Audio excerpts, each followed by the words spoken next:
certo.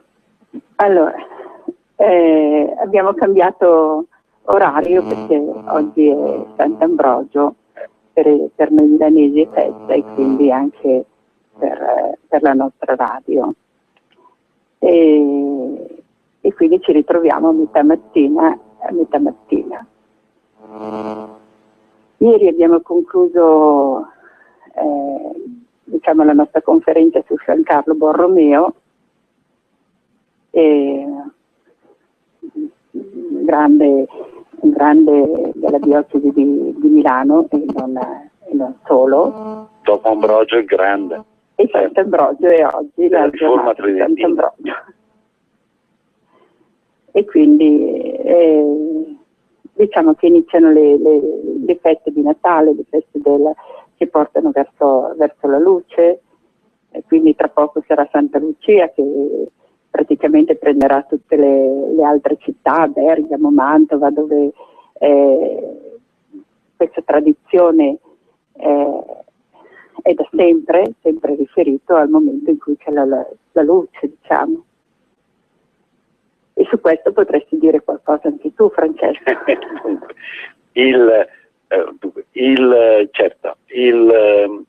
Sant'Ambrogio, Sant'Ambrogio è il grande santo milanese che riforma, modifica gli stessi riti della Chiesa, è il grande che accoglie Sant'Agostino. Ricordiamoci che Sant'Agostino segna con la sua presenza la vita della Chiesa ambrosiana, soprattutto della società ambrosiana. È sepolto infatti a Pavia. È l'impostazione di base di quella che è la nostra civiltà successiva è ambrosiana. E se c'è, tu citavi prima San Carlo Borromeo è colui che attua la riforma tridentina, la mette in essere, è il grande santo della riforma tridentina. Se c'è stata questa possibilità anche di riforma davanti alle difficoltà create dalla controriforma, perché la riforma è quella protestante, e le grandi difficoltà create da Lutero, questo lo si deve proprio anche ai segni, alla struttura, alle capacità che ha questa Chiesa di commisurarsi, di plasmare una società che è quella poi che nel Medioevo più già quasi ancora alto Medioevo, ma alla fine dell'alto Medioevo, al periodo alto medievale, crea la possibilità dell'alleanza fra i vari comuni lombardi proprio contro il Barbarossa. E qual è poi l'elemento fondamentale del Trattato di Bergamo?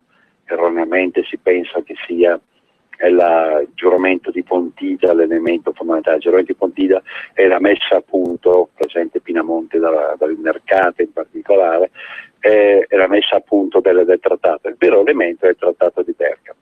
E in quel momento si manifesta un'altra volta quella che è la forza, la radice, in quel tratto di strada storico patarina della civiltà milanese. Civiltà milanese che fa parte di quella che, non del tutto per la verità, però è parte di quella che era la zona, l'area che i romani avevano chiamato la Transpadania. I romani, Giulio Cesare con la Lex Iulia denomina Transpadania nel 49 a.C. È una terra di risulte, una terra che l'avanzata civiltà, più avanzata rispetto a quella celtica, romana, non prende in considerazione come qualcosa in più, cioè qualcosa che interessa fino a un certo punto, che deve essere sfruttato per quello che può essere sfruttato. Ma è proprio questo essere lasciato da parte che consente di creare nel Medioevo, ripeto la stessa alleanza fra i comuni. Il comune, così come caratterizzato le nostre aree, le aree che sono prealpine, zona quindi di questa più ampia zona cultura alpina che va dal Po alla Baviera, dall'altra parte all'Austria, che già allora esiste e si caratterizza per una grande civiltà che a quel punto della storia supera nettamente quella che era precedentemente la civiltà dominante, quella romana, e crea la grandissima civiltà medievale di queste aree che la caratterizzano, perché è una ulteriore, nuova, diversa caratterizzazione. Non raggiunge i livelli, le grandezze forse, anzi senza forse, della civiltà romana, soprattutto dell'impianto di diritto, però è una grande civiltà che in quella fase è una civiltà prevalente che è basata proprio su quelle che erano state le ragioni della sconfitta, e cioè i romani dominano queste aree in virtù della loro maggiore forza non solo militare, ripeto, anche forza culturale, progresso di civiltà, avanzamento di civiltà, perché qui c'era una zona di tribù sostanzialmente celtiche. Le tribù celtiche, per esempio, non conoscevano la città come tale. I romani conoscono la città come tale, anzi le fondano, rendendoli luoghi presidi del loro potere. I Celti non le conoscevano, erano la civiltà celtica, sicuramente, ripeto, inferiore rispetto a quella romana per quell'epoca. La civiltà celtica è basata su una dispersione nella pianura in piccoli gruppi, piccoli raggruppamenti che coltivano con metodi ancora ancestrali, ancora vecchi, ancora antichi, forse addirittura con certe tradizioni addirittura preistoriche, coltivano le loro terre, le coltivano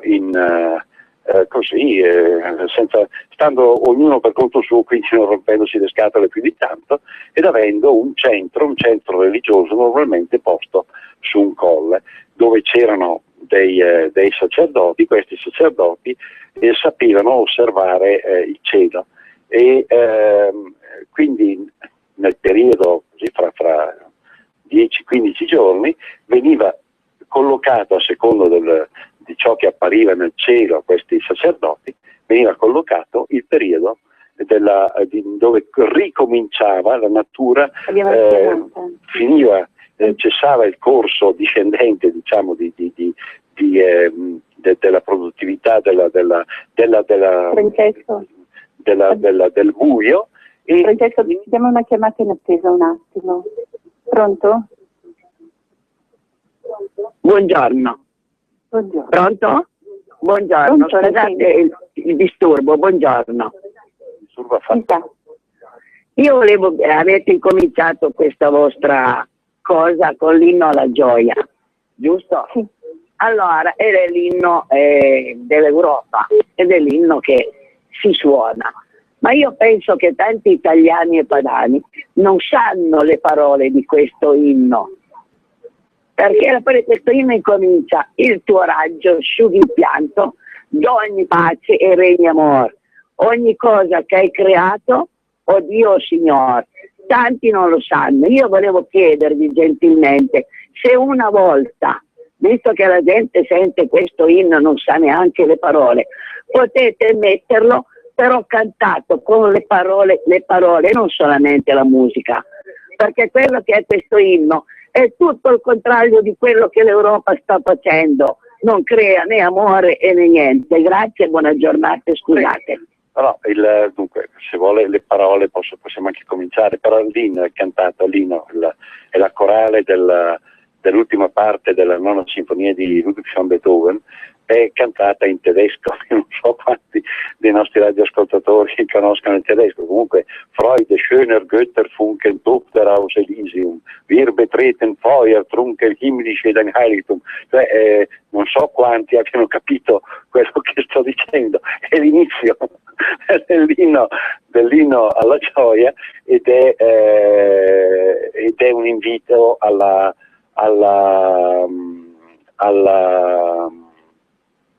a questo aspetto della questa disposizione dell'animo umano vista come scintilla divina. Quindi comunque chiede parte del presupposto che ci sia una relazione fra l'uomo e Dio, l'uomo è trascendente, e questa è la base della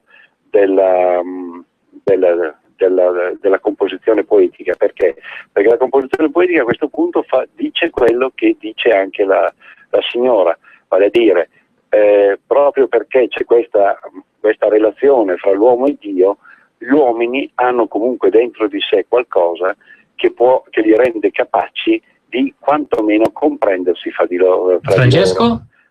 Questo è però tutto è presupposto nell'inno alla gioia, è presupposto sulla base di una civiltà comune. Siamo in chiusura, abbiamo gli ultimi 120 secondi perché poi il nostro palinsesto deve proseguire regolarmente. Abbiamo però anche un'altra chiamata in attesa, se la vogliamo sentire in questo breve tempo possiamo farlo. Pronto? Paola da Belluno, buongiorno. Buongiorno. Allora, io sono un insegnante in pensione, io ho studiato il tedesco per parecchi anni. Allora, la storia è che all'epoca di Napoleone Schiller ha scritto l'inno alla libertà, quindi non Freude ma Freiheit. Sì, Freiheit, infatti. Ecco, e così lo ha musicato Beethoven, entusiasta anche lui di Napoleone. Sì. Dopo, tutti loro, col congresso di Vienna, è stato epurato il testo dell'inno, obbligatoriamente, ma è l'inno alla libertà. No, è vero, verissimo. Nasce come inno alla libertà, però la libertà è nel senso proprio più pieno del termine. Chiamarla gioia, la gioia della libertà, della gioia della libertà, direi che non è certamente un ossimoro, anzi è un completamento. Su questo non trovo una grande difformità. Ecco. Comunque la ringrazio, molto, molto chiaro, molto vero. Benissimo. E con questo siamo purtroppo arrivati ai saluti finali. Ringraziamo per questo spazio alla radio e diamo tutti un arrivederci a domenica prossima alle 14 sulla Radio Padania. Un abbraccio a tutti. E viva Sant'Ambrogio e viva San Carlo, però no, e viva il Lombardo Veneto, va? Mettiamocelo sempre. Grazie a Tina Ghilardi e Francesco Nosari abbiamo ascoltato lo spazio del Centro Culturale Roberto Ronchi.